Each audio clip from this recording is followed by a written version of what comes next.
Okay, so the stream is now live. Let me see about getting a link to it. That would do.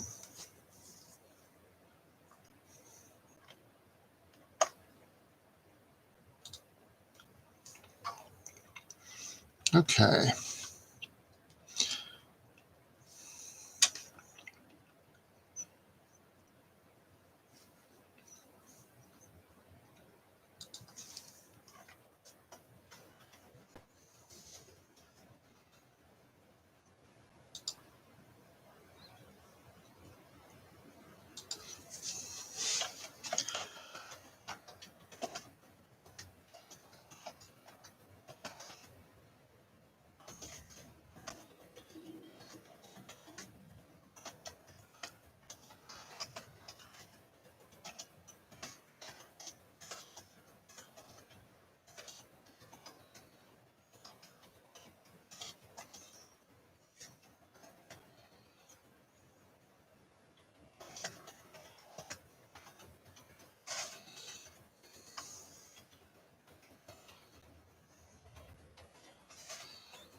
Tempting, but no. Not this time. Not that one.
room was too big.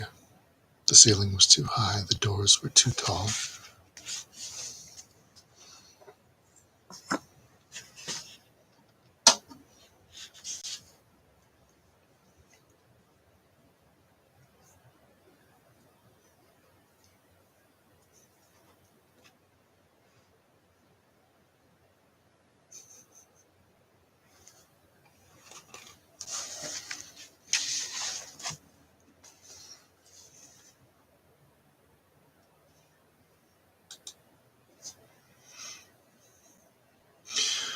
Okay, stepping away for a minute. I'll be back shortly.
Still a few more minutes.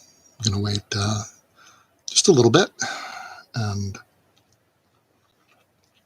hopefully this will all go smoothly. Check my mic settings in the meantime. Okay.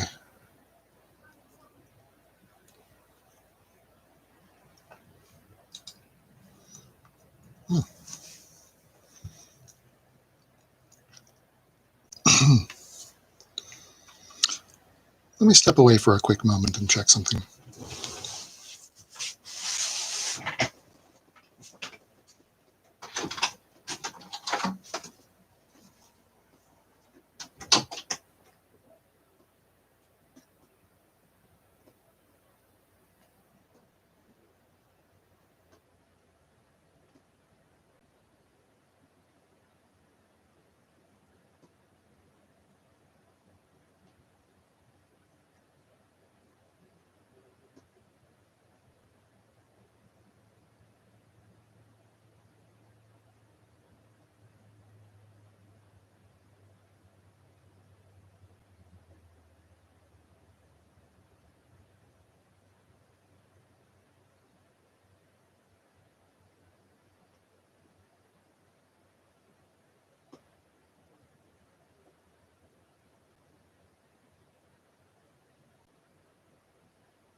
It's 7 o'clock.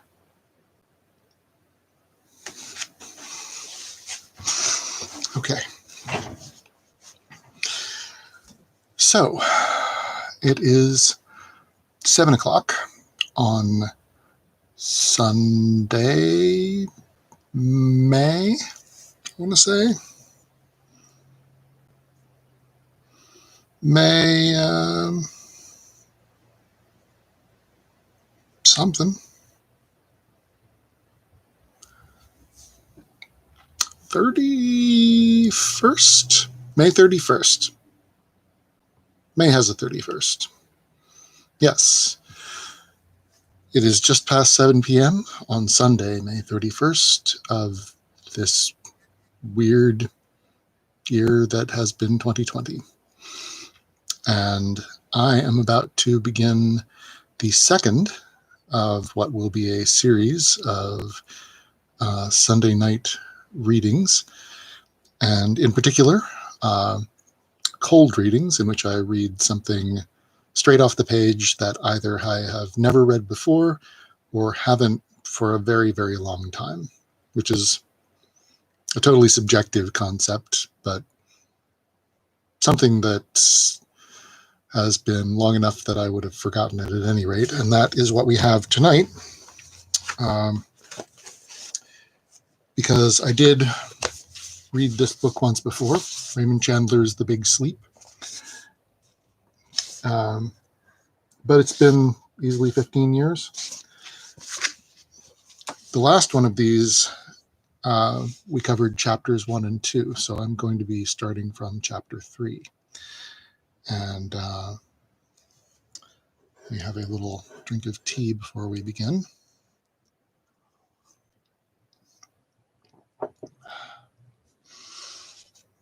So here we go. Raymond Chandler, The Big Sleep, chapter 3.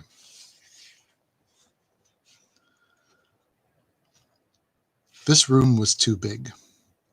The ceiling was too high, the doors were too tall, and the white carpet that went from wall to wall looked like a fresh fall of snow at Lake Arrowhead. There were full-length mirrors and crystal doodads all over the place. The ivory furniture had chromium on it, and the enormous ivory drapes lay tumbled on the white carpet a yard from the windows. The white made the ivory look dirty, and the ivory made the white look bled out.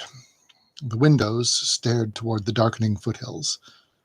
It was going to rain soon. There was pressure in the air already. I sat down on the edge of a deep, soft chair and looked at Mrs. Regan. She was worth a stare. She was trouble.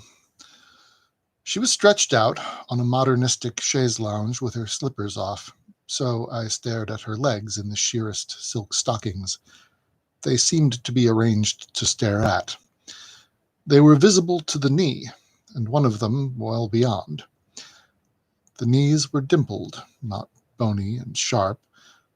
The calves were beautiful, the ankles long and slim, and with enough melodic line for a tone poem. She was tall and rangy, strong-looking. Her head was against an ivory satin cushion. Her hair was black and wiry and parted in the middle, and she had the hot, black eyes of the portrait in the hall. She had a good mouth and a good chin. There was a sulky droop to her lips, and the lower lip was full. She had a drink. She took a swallow from it and gave me a cool, level stare over the rim of the glass. "So you're a private detective," she said. "I didn't know they really existed except in books, or else they were greasy little men snooping around hotels." There was nothing in that for me, so I let it drift with the current.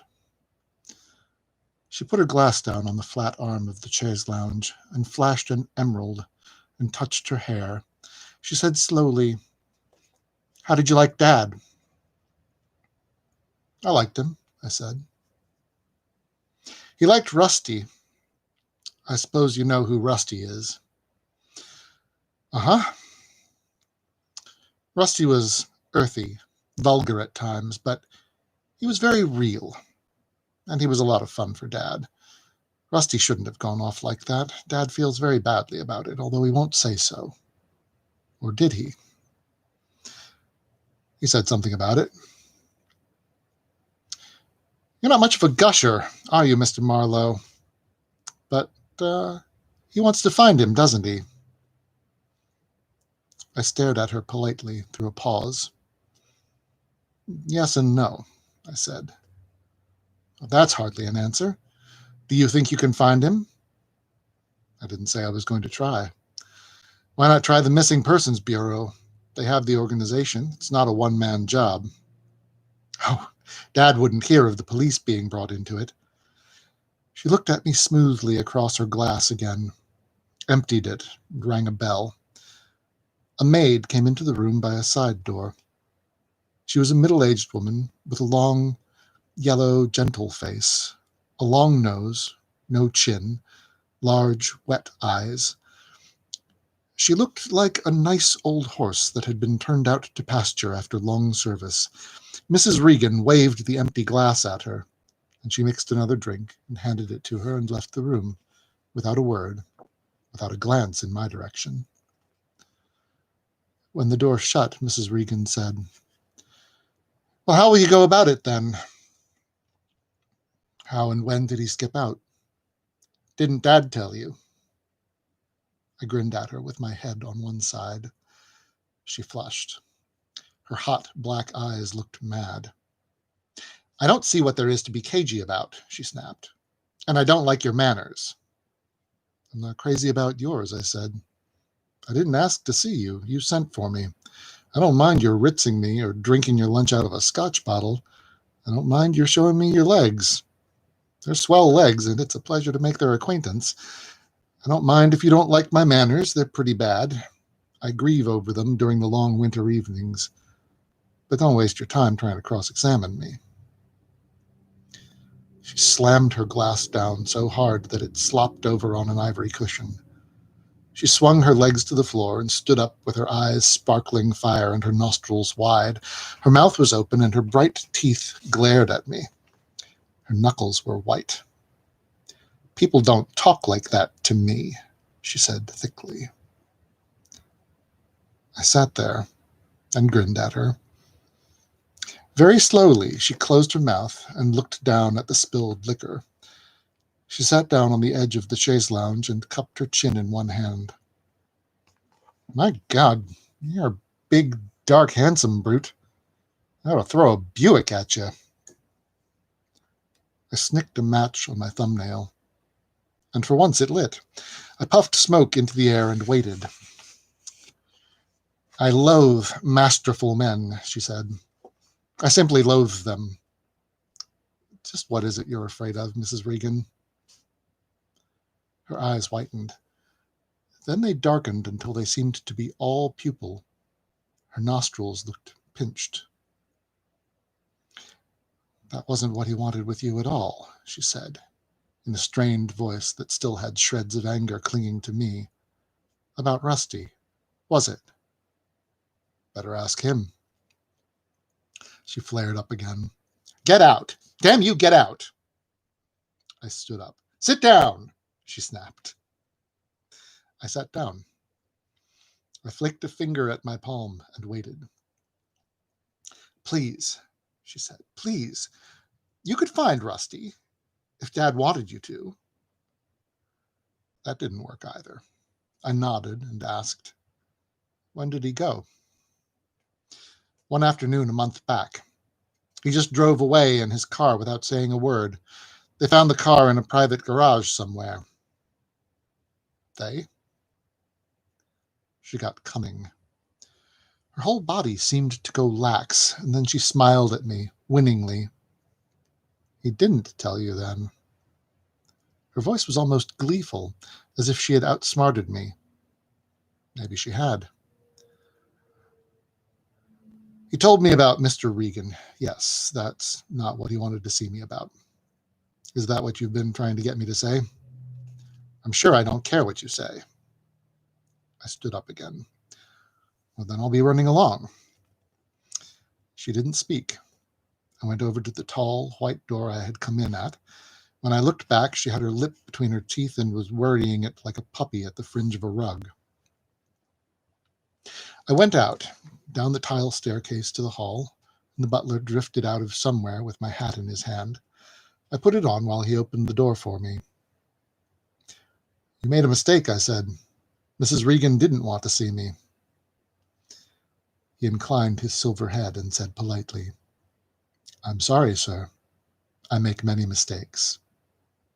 He closed the door against my back. I stood on the step, breathing my cigarette smoke and looking down a succession of terraces with flower beds and trimmed trees to the high iron fence with gilt spears that hemmed in the estate. The winding driveway dropped down between retaining walls to the open iron gates. Beyond the fence, the hill sloped for several miles. On this lower level, faint and far off, I could just barely see some of the old wooden derricks of the oil field from which the Sternwoods had made their money. Most of the field was public park now, cleaned up and donated to the city by General Sternwood, but a little of it was still producing in groups of wells pumping 5 or 6 barrels a day. The Sternwoods, having moved up the hill, could no longer smell the stale sump water or the oil, but they could still look out of their front windows and see what had made them rich, if they wanted to. I didn't suppose they would want to. I walked down a brick path from terrace to terrace, followed along the inside the fence, and so out of the gates to where I had left my car under a pepper tree on the street. Thunder was crackling in the foothills now, and the sky above them was purple-black. It was going to rain hard. The air had the damp foretaste of rain. I put the top up on my convertible before I started downtown. She had lovely legs. I would say that for her. They were a couple of pretty smooth citizens, she and her father. He was probably just trying me out. The job he had given me was a lawyer's job. Even if Mr. Arthur Gwynne Giger, Rare Books and Deluxe Editions, turned out to be a blackmailer, it was still a lawyer's job, unless there was a lot more to it than met the eye. At a casual glance, I thought I might have a lot of fun finding out.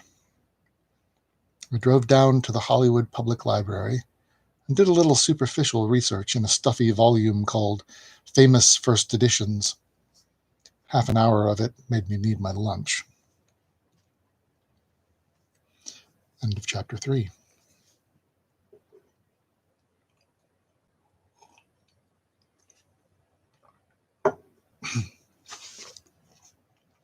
And we've still got a good amount of time. My aim is to keep this to under an hour. How much under an hour is likely to be a little fluid, but we're going to go ahead and move on to chapter 4. A.G. Giger's place was a store frontage on the north side of the boulevard near Las Palmas. The entrance door was set far back in the middle, and there was a copper trim on the windows, which were backed with Chinese screens so I couldn't see into the store. There was a lot of Oriental junk in the windows. I didn't know whether it was any good, not being a collector of antiques except unpaid bills. The entrance door was plate glass, but I couldn't see much through that either, because the store was very dim. A building entrance adjoined it on one side, and on the other was a glittering credit jewelry establishment. The jeweler stood in his entrance, teetering on his heels and looking bored. A tall, handsome, white-haired Jewish man in lean, dark clothes was about 9 carats of diamond on his right hand. A faint, knowing smile curved his lips when I turned into Giger's store. I let the door close softly behind me and walked on a thick blue rug that paved the room from wall to wall. There were blue leather easy chairs with smoke stands beside them. A few sets of tooled leather bindings were set out on narrow, polished tables between bookends. There were more tooled bindings in glass cases on the walls. Nice-looking merchandise. The kind a rich promoter would buy by the yard and have somebody paste his bookplate in. At the back, there was a grained wood partition with a door in the middle of it, shut. In the corner made by the partition and one wall, a woman sat behind a small desk with a carved wooden lantern on it. She got up slowly and swayed toward me in a tight black dress that didn't reflect any light. She had long thighs, and she walked with a certain something I hadn't often seen in bookstores. She was an ash blonde with greenish eyes, beaded lashes, hair waved smoothly back from ears in which large jet buttons glittered. Her fingernails were silvered. In spite of her get-up, she looked as if she would have a hall bedroom accent. She approached me with enough sex appeal to stampede a businessman's lunch and tilted her head to finger a stray, but not very stray, tendril of softly glowing hair. Her smile was tentative, but could be persuaded to be nice. "Was it something?" she inquired. I had my horn-rimmed glasses on. I put my voice high and let a bird twitter in it. Would you happen to have a Ben-Hur 1860? She didn't say, huh? But she wanted to. She smiled bleakly. A first edition. Third, I said. The one with the erratum on page 116. I'm afraid not. At the moment. How about Chevalier Audubon 1840? The full set, of course. Not at the moment, she purred harshly. Her smile was now hanging by its teeth and eyebrows and wondering what it would hit when it dropped. You do sell books, I said in my polite falsetto. She looked me over. No smile now. Eyes medium to hard. Pose very straight and stiff. She waved silver fingernails at the glassed-in shelves. What do they look like? Grapefruit, she inquired, tartly. Oh, that sort of thing hardly interests me, you know. Probably has duplicate sets of steel engravings, tuppence colored and a penny plain. The usual vulgarity. No, I'm sorry. No. I see.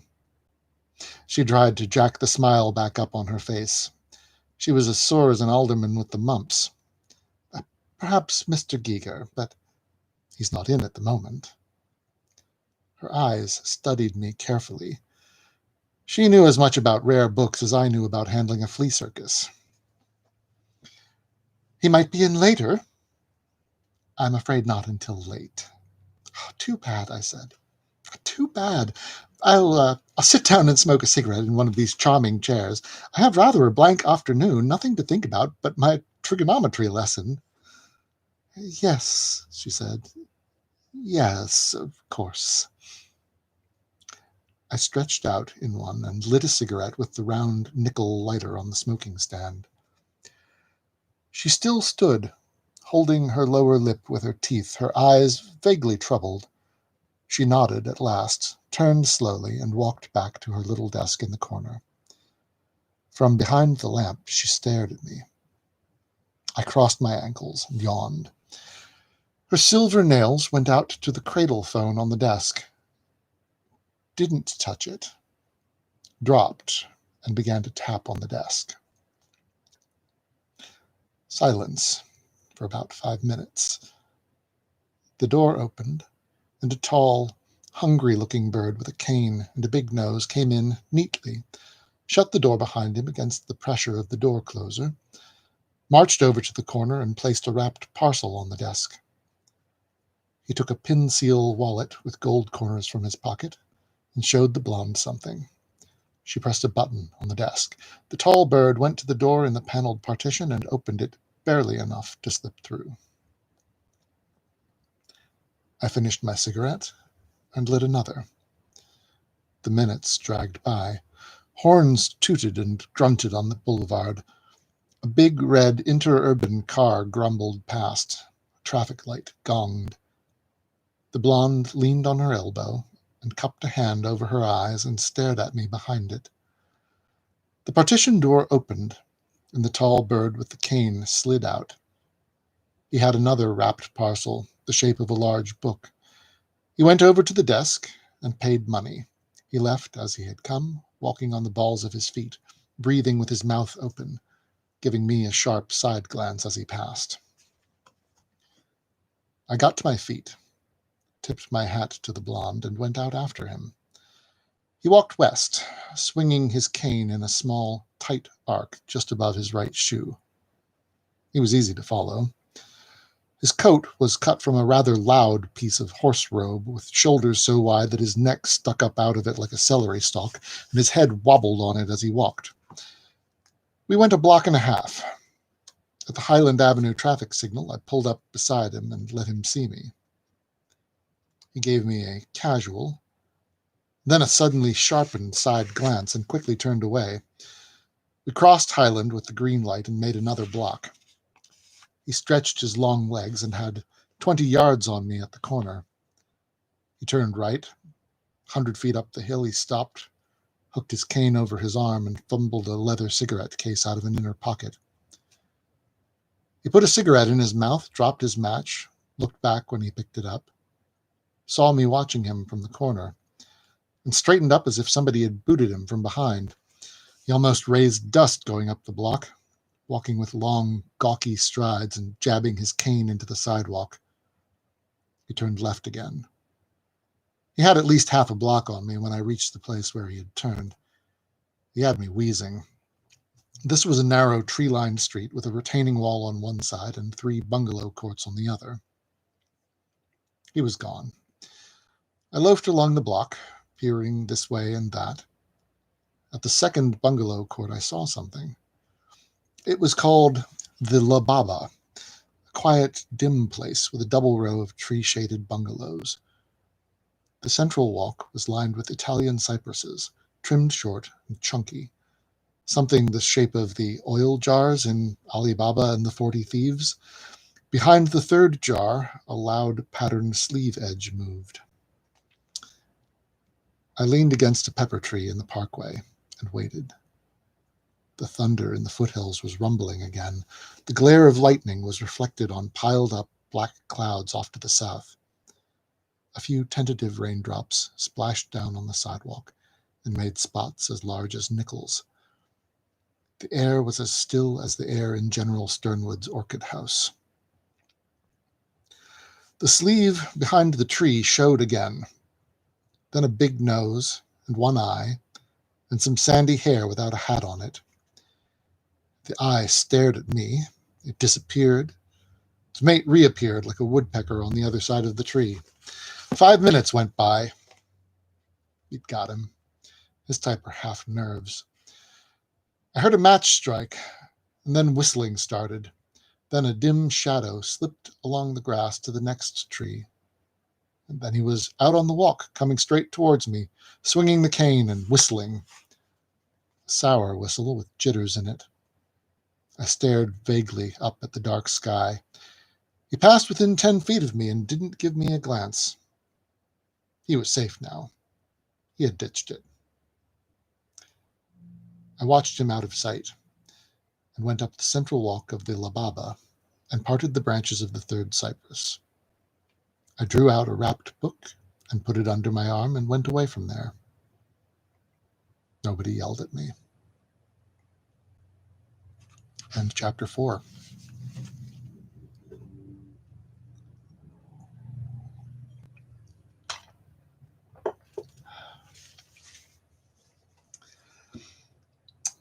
We are at 7:24 p.m.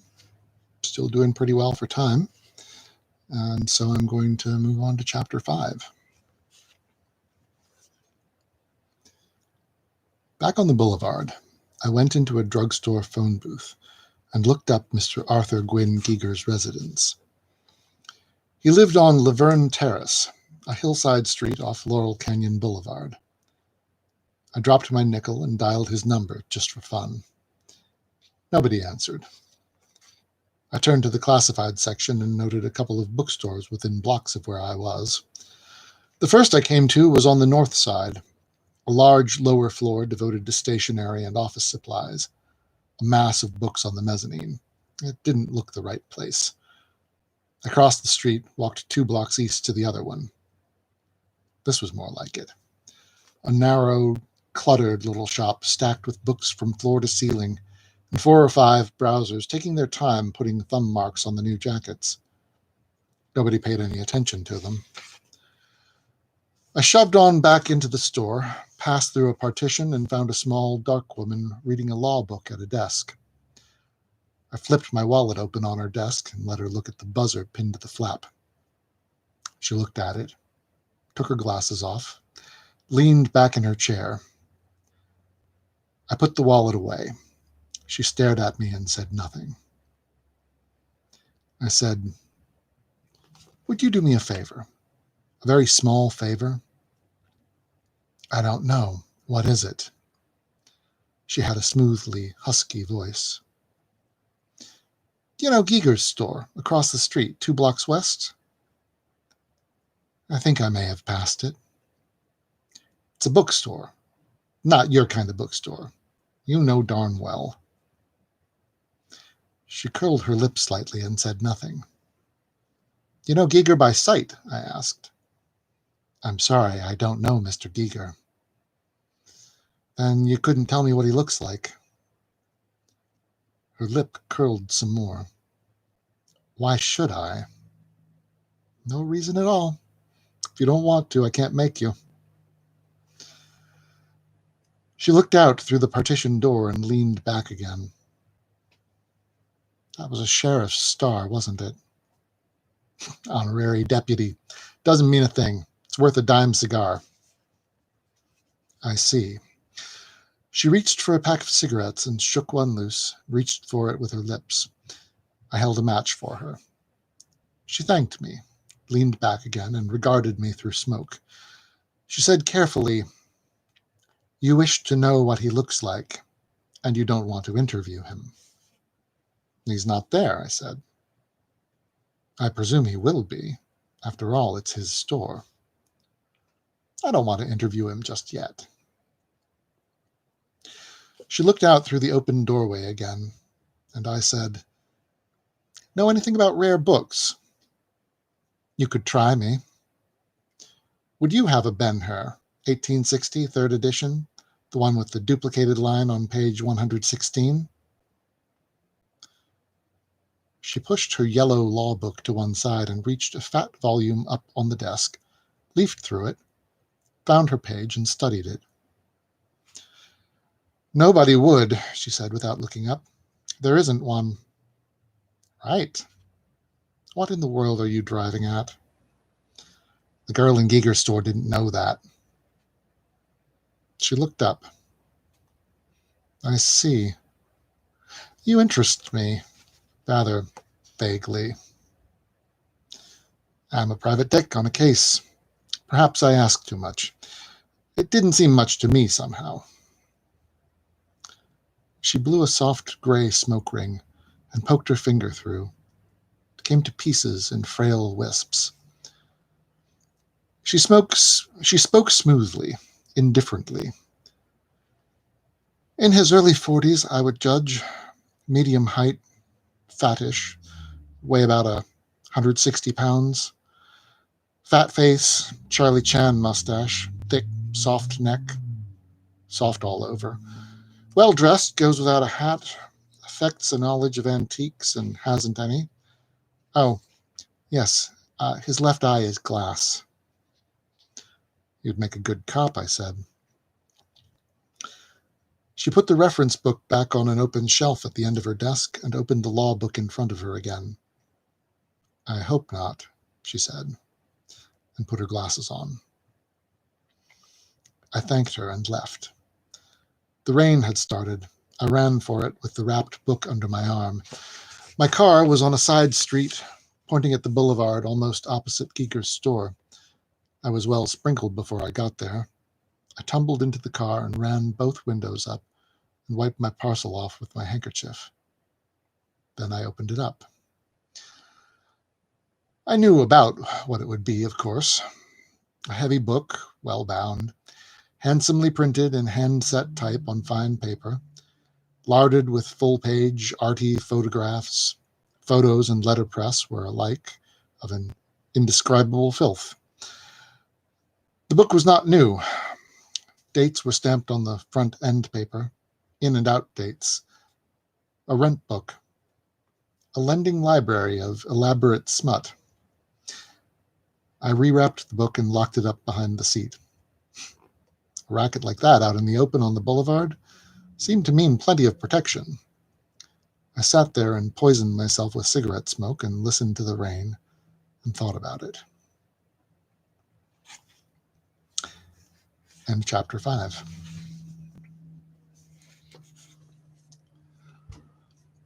Let's say we'll do one more. Chapter 6, and then we'll call it for tonight.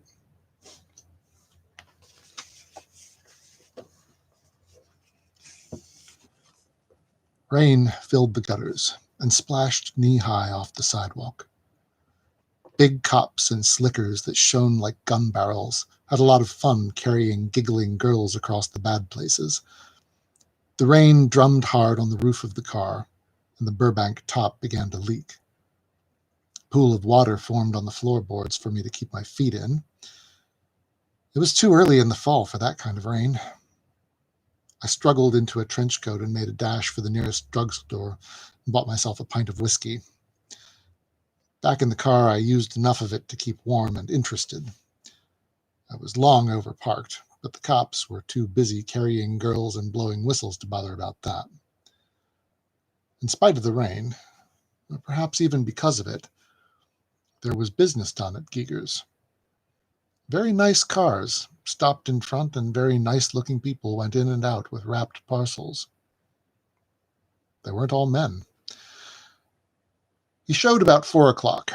A cream-colored coupe stopped in front of the store, and I caught a glimpse of the fat face and the Charlie Chan mustache as he dodged out of it and into the store. He was hatless and wore a belted green leather raincoat. I couldn't see his glass eye at that distance. A tall and very good-looking kid in a jerkin came out of the store and rode the coupe off around the corner and came back walking, his glistening black hair plastered with rain. Another hour went by. It got dark, and the rain-clouded lights of the stores were soaked up by the black street. Streetcar bells jangled crossly. At around 5:15, the tall boy in the jerkin came out of Giger's with an umbrella and went after the cream-colored coupe. When he had it in front, Giger came out, and the tall boy held the umbrella over Giger's bare head. He folded it, shook it off, and handed it into the car, dashed back into the store. I started my motor. The coupe went west on the boulevard, which forced me to make a left turn and a lot of enemies, including a motorman who stuck his head out into the rain to bawl me out. I was 2 blocks behind the coupe before I got in the groove. I hoped Giger was on his way home. I caught sight of him 2 or 3 times and then made him turning north into Laurel Canyon Drive. Halfway up the grade, he turned left and took a curving ribbon of wet concrete, which was called Laverne Terrace. It was a narrow street with a high bank on one side and a scattering of cabin-like houses built down the slope on the other side, so that their roofs were not very much above road level. Their front windows were masked by hedges and shrubs. Sodden trees dripped all over the landscape. Giger had his lights on. I hadn't. I speeded up and passed him on a curve, picked a number off a house as I went by, and turned at the end of the block. He had already stopped. His car lights were tilted in at the garage of a small house with a square box hedge so arranged that it masked the front door completely. I watched him come out of the garage with his umbrella up and go in through the hedge. He didn't act as if he expected anybody to be tailing him. Light went on in the house. I drifted down to the next house above it, which seemed empty but had no signs out. I parked, aired out the convertible, had a drink from my bottle, and sat. I didn't know what I was waiting for, but something told me to wait. Another army of sluggish minutes dragged by. 2 cars came up the hill and went over the crest. It seemed to be a very quiet street. At a little after 6, more bright lights bobbed through the driving rain. It was pitch black by then. A car dragged to a stop in front of Giger's house. The filaments of its lights glowed dimly and died. The door opened, and a woman got out, a small, slim woman in a vagabond hat and a transparent raincoat. She went in through the box maze. A bell rang faintly, light through the rain, a closing door, and silence. I reached a flash out of my car pocket and went down grade and looked at the car. It was a Packard convertible, maroon or dark brown. The left window was down. I felt for the license holder and poked light at it. The registration said, Carmen Sternwood, 3765 Alta Brea Crescent, West Hollywood. I went back to my car again and sat and sat. The top dripped on my knees and my stomach burned from the whiskey. No more cars came up the hill. No lights went on in the house before which I was parked. It seemed like a nice neighborhood to have bad habits in. At 7:20, a single flash of hard white light shot out of Giger's house like a wave of summer lightning. As the darkness folded back on it and ate it up, a thin, tinkling scream echoed out and lost itself among the rain-drenched trees. I was out of the car and on my way before the echoes died. There was no fear in the scream. It had a sound of half-pleasurable shock, an accent of drunkenness, an overtone of pure idiocy. It was a nasty sound. It made me think of men in white, and barred windows and hard, narrow cuts with leather wrist and ankle straps fastened to them. The Giger hideaway was perfectly silent again when I hit the gap in the hedge and dodged around the angle that masked the front door. There was an iron ring in a lion's mouth for a knocker. I reached for it. I had hold of it. At that exact instant, as if somebody had been waiting for the cue, 3 shots boomed in the house. There was a sound that might have been a long, harsh sigh, then a soft, messy thump. And then rapid footsteps in the house, going away. The door fronted on a narrow run, like a footbridge over a gully, that filled the gap between the house wall and the edge of the bank. There was no porch, no solid ground, no way to get around to the back. The back entrance was at the top of a flight of wooden steps that rose from the alley-like street below. I knew this because I heard a clatter of feet on the steps going down. Then I heard the sudden roar of a starting car. It faded swiftly into the distance. I thought the sound was echoed by another car, but I wasn't sure. The house in front of me was as silent as a vault. There wasn't any hurry. What was in there was in there. I straddled the fence at the side of the runway and leaned far out to the draped but unscreened French window and tried to look in at the crack where the drapes came together. I saw a lamplight on a wall and one end of a bookcase. I got back on the runway and took all of it and some of the hedge and gave the front door the heavy shoulder. This was foolish. About the only part of a California house that you can't put your foot through is the front door. All it did was hurt my shoulder and make me mad. I climbed over the railing again and kicked the French window in, used my hat for a glove, and pulled out most of the lower small pane of glass. I could now reach in and draw a bolt that fastened the window to the sill. The rest was easy. There was no top bolt. The catch gave. I climbed in and pulled the drapes off my face. Neither of the 2 people in the room paid any attention to the way I came in, although only one of them was dead. End chapter 6. All right, my dears, I think that's a good place to call things for tonight. And I aim to be back again 7 p.m. next Sunday. If you want to tune in to the Growlery DC channel, we want to call it. Let's say channel. I'll be here, and you'll get more Raymond Chandler. You'll hear the story as I learn it. I won't be reading any in the meantime. But until then, everybody please take care and stay safe. Okay.